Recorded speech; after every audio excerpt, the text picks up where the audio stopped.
किसी एक इमाम की सारी बातों को मानना कैसा है? सारी बातों को मानना, अगर सारी बातें कुरान और हदीस के मुताबिक है तो सारी बातों को मानना सही है, और सारी बातें अगर कुरान और हदीस के खिलाफ है तो एक भी बात मानना सही नहीं है। ये तो अजीब मसला है यार, कौन आदमी ने किया है? किसी एक इमाम की सारी बातों को मानना कैसा? सारी बातें तो मानी नहीं जा सकती। हमने जो तकरीर की, मेरी सारी बातें नहीं मानी जा सकती हैं।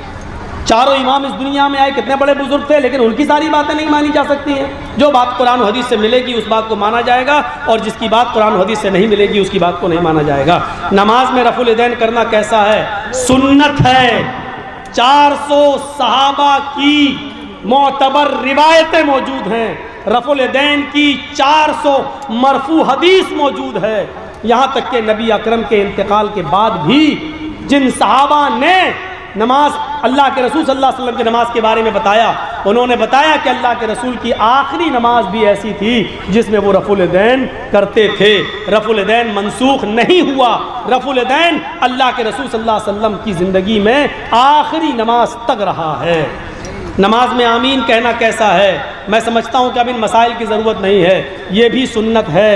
अल्लाह के रसूल सल्लल्लाहु अलैहि वसल्लम ने फरमाया कि इज़ा क़ालल इमामु गैरिल मग़दूबि अलैहिम वलज़्ज़ालिन फ़क़ूलू आमीन। जब तुम्हारा इमाम कहे गैरिल मग़दूबि अलैहिम वलज़्ज़ालिन तो तुम कहो आमीन। इमाम ज़ोर से कहता है गैरिल मग़दूबि अलैहिम वलज़्ज़ालिन मग़रिब इशा फजर में, तो तुम्हें भी ज़ोर से कहना है मग़रिब इशा फजर में। इमाम आहिस्ता कहता है ज़ुहर और असर में, तो तुम्हें भी आहिस्ता कहना है ज़ुहर और असर में।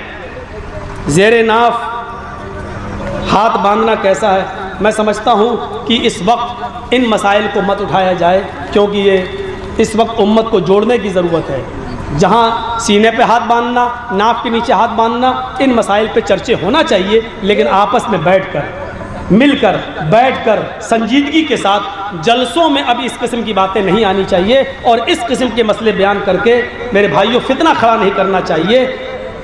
ये सब चीज़ें गलत हैं। हालांकि आमीन और रफुल यदैन की बात भी नहीं पूछना चाहिए। ये सारी बातें हमारी पुरानी तकरीर यूट्यूब पे आप सुन सकते हैं, देख सकते हैं। इस वक्त उम्मत को जोड़ने की ज़रूरत है। तोड़ने के साथ एक आदमी है, अगर दौरान नमाज दूसरा आदमी आ जाए तो इमाम आगे बढ़ेगा या वो मर्द को पीछे हटेगा?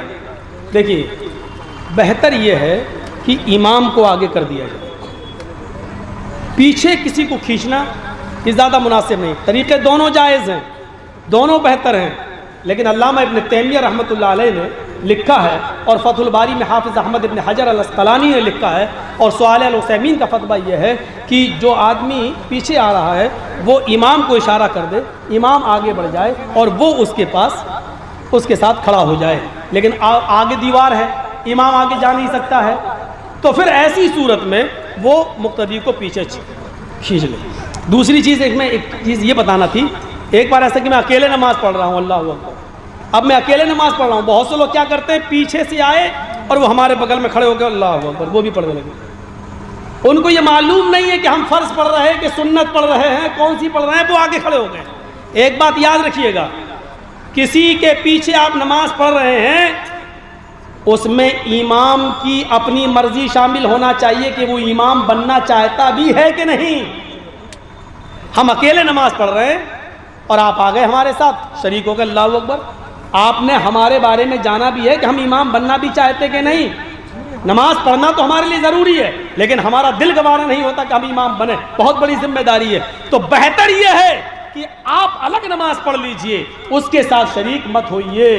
आप अपनी अलग पढ़िए, वो अलग, क्योंकि इमाम की रजामंदी ज़रूरी है। वो इमाम बनने के लिए राज़ी है या नहीं?